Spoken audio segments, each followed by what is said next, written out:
भारत की राजधानी दिल्ली में जब भी ठंड का मौसम आता है तो सबसे पहली चीज जो हमें दिल्ली के बारे में याद आती है वो है दिल्ली का सुहाना मौसम। लेकिन ठंड बढ़ने के साथ साथ दिल्ली की एक और ऐसी समस्या है जो हर साल भारत के लोगों के सामने आ जाती है, और वो है ठंड के वक्त दिल्ली का जो प्रदूषण है वो अपने मैक्सिमम लेवल से भी बहुत ज्यादा ऊपर हो जाता है। और इस बार जब लानीना आया है इस देश में, भारत में, तो बारिश तो बहुत ज्यादा हुई है और लानीना का इफेक्ट हमें कहीं ना कहीं विंटर में भी देखने को मिलेगा। यानी इस वक्त भारत में ठंड भी जबरदस्त पड़ेगी और दिल्ली में तो अच्छी ठंड आएगी ही, लेकिन बहुत अच्छी ठंड होने के साथ साथ प्रदूषण का स्तर भी हमें भारत की राजधानी में बहुत ज्यादा देखने को मिलेगा। तो ऐसे क्या कारण है जिसकी वजह से भारत में लगातार जो प्रदूषण है, स्पेशली दिल्ली में जो प्रदूषण है वो बढ़ता रहता है? सरकार इसे क्यों नहीं रोक पा रही है? अलग अलग उपाय करने के बावजूद ऐसे कौन से कारण हैं जो इंडस्ट्री से रिलेटेड हैं, या फिर खेतों के बाद बचने वाले, या फिर कटाई के बाद बचने वाला जो कचरा है उसको जलाने वाली चीजों में,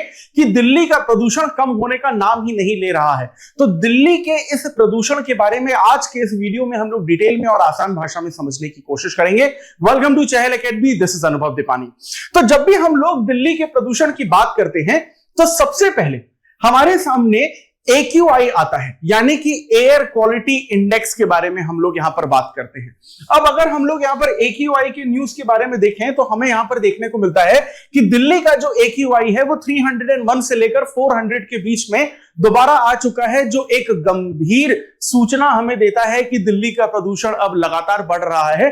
अचरज की बात यह है कि दिल्ली में अब तक ठंड उतनी ज्यादा अभी आई नहीं है, क्योंकि दिल्ली में अक्सर ठंड का जो प्रकोप है वो हमें 15 नवंबर के बाद ही देखने को मिलता है, लेकिन अभी से हमें यहां पर जो पॉल्यूशन है बहुत ज्यादा देखने को मिल रहा है। अब अगर हम लोग सबसे पहले यहां पर एयर क्वालिटी इंडेक्स यानी AQI की अगर बात करते हैं तो AQI बेसिकली एक ऐसा इंडेक्स है जो हमें प्रदूषण के स्तर के बारे में बताता है। AQI में अलग अलग रेंजेस होती हैं और उसके थ्रू हम लोग ये समझ सकते हैं कि प्रदूषण का जो स्तर है वो एवरेज से नीचे है, एवरेज है, या फिर एवरेज से ऊपर है। अब ये जो AQI कैटेगरी है आपकी, ये good, satisfactory, moderate, poor, very poor और सीवियर की कैटेगरी में आती है। पैरामीटर में अगर स्टैटिकली हम लोग यहां पर बात करने की कोशिश करें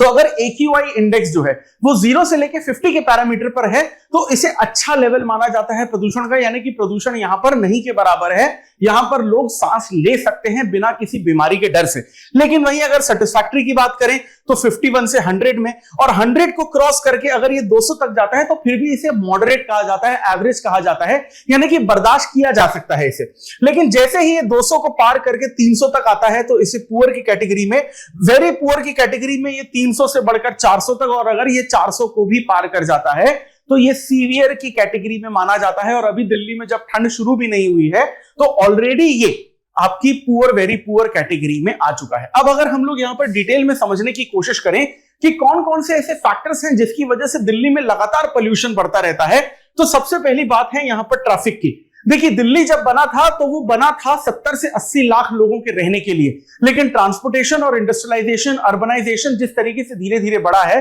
आज दिल्ली की पॉपुलेशन आपको 3.5 करोड़ के आसपास देखने को मिलती है। और जितने ज्यादा लोग यहां हैं, जितनी नौकरी करते हैं, परचेसिंग पावर जैसे जैसे कैपिटल के लोगों का बढ़ता जा रहा है, वो ज्यादातर यहां पर ट्रैवल करने के लिए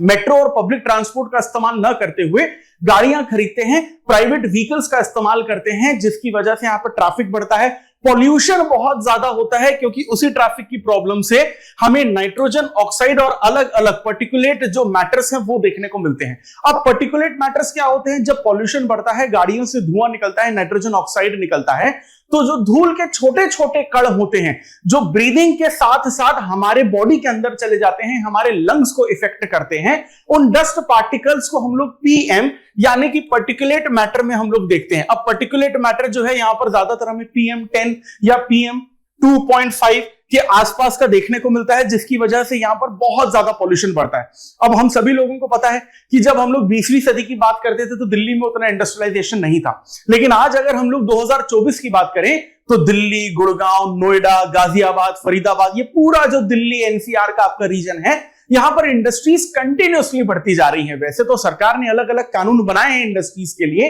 कि यहां पर इंडस्ट्रीज अगर बढ़ भी रही हैं तो यहां पर कम से कम एक पैरामीटर होना चाहिए कि पॉल्यूशन को कैसे रोका जाए, लेकिन ग्रास रूट लेवल पर हमें ये बेसिकली इंप्लीमेंट होता दिखता नहीं है। तो इंडस्ट्री से तो पॉल्यूशन बढ़ ही रहा है, कंस्ट्रक्शन कंटिन्यूअसली चलता रहता है दिल्ली में, क्योंकि भारत, दिल्ली और दूसरे बड़े शहर जो हैं वो एक डेवलपिंग रीजन के अंडर आते हैं और कंटिन्यूअसली डेवलपमेंट चलता रहता है, कंस्ट्रक्शन चलता रहता है, धूल उड़ती है, केमिकल इंडस्ट्रीज हैं, टेक्सटाइल इंडस्ट्रीज हैं, अलग अलग यहां पर प्रोडक्शन मैन्युफैक्चरिंग चलती है, जिसकी वजह से पॉल्यूशन यहां पर बहुत ज्यादा बढ़ता है।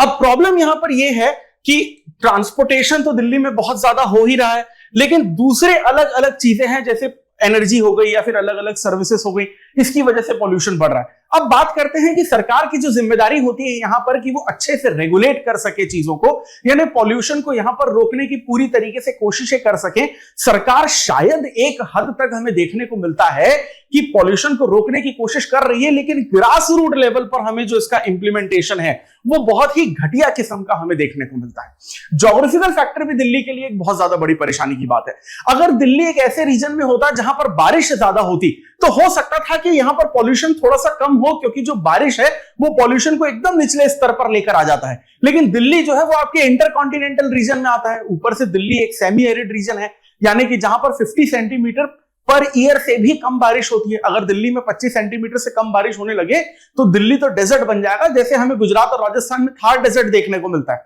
तो बारिश की भी कमी है। दूसरा हमें यहां पर यह देखने को मिलता है कि इंडस्ट्रीज बहुत एस्टैब्लिश की गई हैं,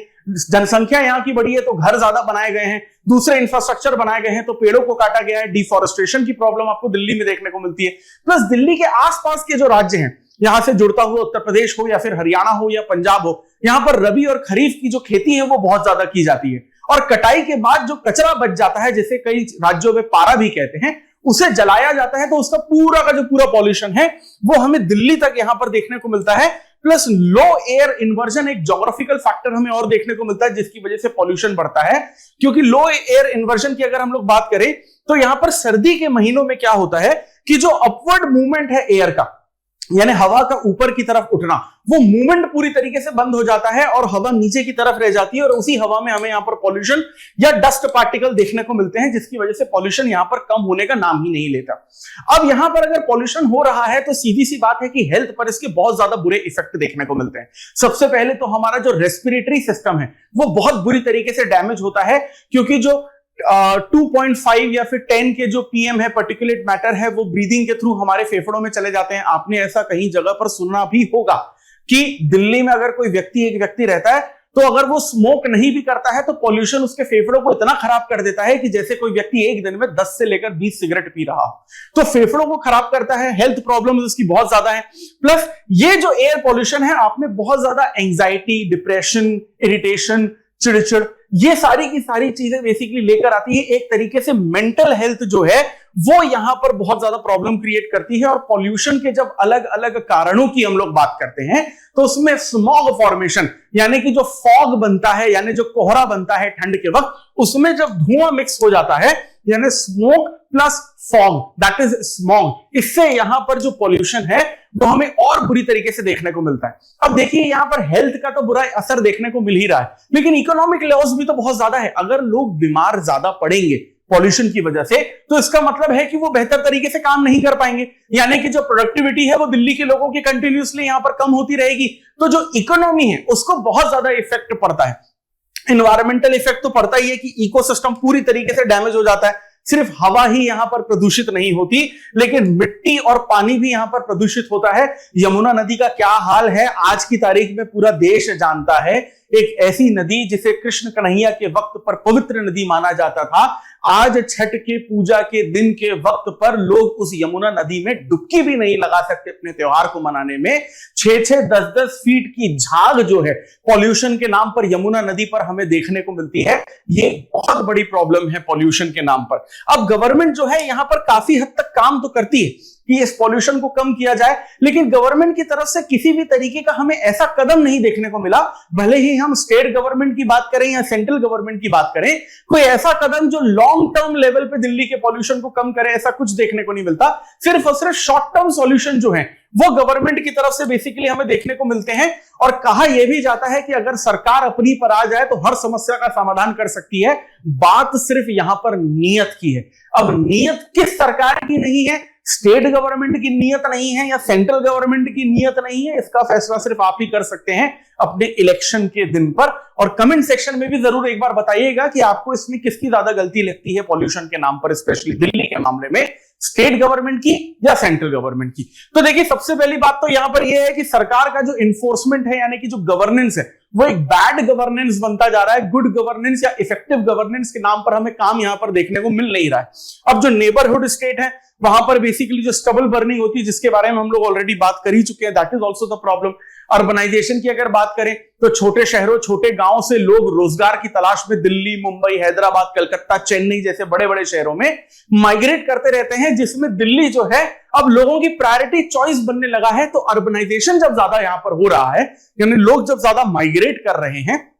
70-80 लाख की कैपेसिटी का शहर जब 3.5 करोड़ लोगों को संभाल रहा है तो सीधी सी बात है कि उन लोगों के द्वारा जो यहां पर पॉल्यूशन किया जाएगा उसका सीधा सीधा इफेक्ट जो है वो हमको यहां पर दिल्ली में देखने को मिलता है। अब इसका सबसे बड़ा असर अगर हम लोग एक और चीज देखें तो क्लाइमेट पर पड़ रहा है। जैसे कि अगर आपने नोटिस किया होगा कि दिल्ली में हर साल गर्मी जो है वो दिन बर दिन बढ़ती जा रही है, क्योंकि पॉल्यूशन इतना ज्यादा बढ़ रहा है तो ग्लोबल वार्मिंग बढ़ रही है, यानी जो कार्बन एमिशन है वो ज्यादा होता जा रहा है, कार्बन की जो मात्रा है वो एनवायरमेंट में, एटमॉस्फेयर में बढ़ती जा रही है। अब इस साल अगर पॉल्यूशन ज्यादा होगा तो इसका असर आपको अगले साल 2025 की गर्मी में देखने को मिलेगा कि दिल्ली में गर्मी बहुत ज्यादा बढ़ जाएगी। और फिर उसके बाद हमें एक और चीज देखने को मिलती है कि पॉल्यूशन इतना ज्यादा हो जाता है कि जो मॉनसूनल ट्रेड विंड्स हैं वो दिल्ली की तरफ अट्रैक्ट नहीं हो पाती बिकॉज ऑफ द पॉल्यूशन। तो फिर बारिश में भी हमें यहां पर कमी देखने को मिलती है जिसकी वजह से पॉल्यूशन फिर से बढ़ जाता है। तो ये एक पॉल्यूशन के साइकिल की तरह बन चुका है, एक डेड ट्रैप की तरह बन चुका है जो किसी भी तरीके से यहां पर खत्म होने का नाम ही नहीं ले रहा है।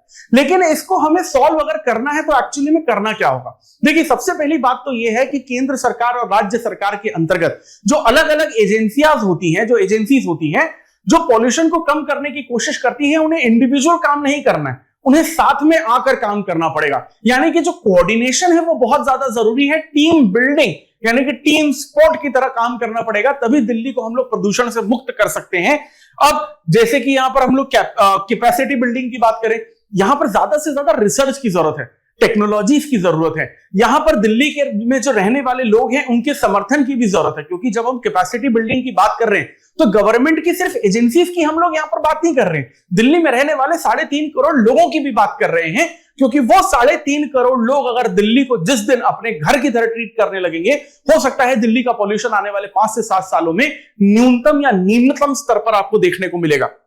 लेकिन ये जो बेसिकली टीम क्वालिटी वाली चीज है दिल्ली के पॉल्यूशन के मामले में हमें देखने को बिल्कुल भी नहीं मिलती। अगली चीज हम लोग ये कर सकते हैं, जिस तरीके से एयर क्वालिटी इंडेक्स में लगातार हमें पता चलता रहता है कि जो दिल्ली का पॉल्यूशन है किस तरीके से लगातार खराब होता जा रहा है, हमें इसमें और मेजरमेंट और इंडेक्स लाने पड़ेंगे। और ये इंडेक्स हमें बताएगा कि दिल्ली का प्रदूषण किस घटिया स्तर पर लगातार पहुंचता जा रहा है, क्योंकि जब तक हमें अपनी कमियों के बारे में नहीं पता चल पाएगा तब तक हम लोग उसके हिसाब से दिल्ली के पॉल्यूशन को खत्म करने के लिए स्कीम्स को बिल्कुल भी इंप्लीमेंट नहीं कर पाएंगे। अब टेक्नोलॉजी की तो हम लोग यहां पर बात करते ही हैं, लेकिन टेक्नोलॉजी के सॉल्यूशन के बियॉन्ड हमें जाना पड़ेगा, उसके पार हमें जाना पड़ेगा। यानी कि जो एक अवेयरनेस है, एक जागरूकता है, वो बहुत ज्यादा जरूरी है। उदाहरण के तौर पर अगर आप दिल्ली में रहते हैं, बहुत अमीर हैं, बड़े घर में रहते हैं, बड़ी गाड़ी अफोर्ड कर सकते हैं, लेकिन फिर भी अगर आप अपनी गाड़ी को छोड़कर दिल्ली के मेट्रो में सफर करें या फिर जो पब्लिक ट्रांसपोर्टेशन है, जो सीएनजी की बसेस चलती हैं दिल्ली गवर्नमेंट की, उसमें सफर करें,